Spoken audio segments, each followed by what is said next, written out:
मंडळी जगायचं ना तर चंदनाच्या झाडासारखं जगायचं बरं का, बिनधास्त. कारण चंदना झाड सांगत बसत नाही मी किती बहुमूल्य आहे, मी सुवासिक आहे, माझा वापर काय आहे. ते जाणकारांना बरोबर कळतं ते काय आहे आणि त्याचा वापर कसा करून घ्यायचा. तसं आपल्या माणसाच बी आपल्या समाजात काय होते माहिती आहे का, थोडीफार बुद्धी आली, थोडी ताकद आली, थोडा श्रीमंती आली की मग लगेच हवेत आमच्यासारखं कोणच नाही, आम्हीच राजे. मग समोरच्याला तुल्य समजायचं, किंमत द्यायची नाही. पण कसं माहिती आहे का, रंकाचा राव आणि रावाचा रंक व्हायला वेळ लागत नाही.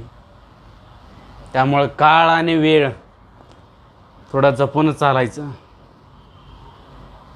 पैसा येतो जातो, पैशाला किंमत नाही. माणसाला किंमत द्याल ना तर माणूस जवळ येईल, नाहीतर राम कृष्ण हरी.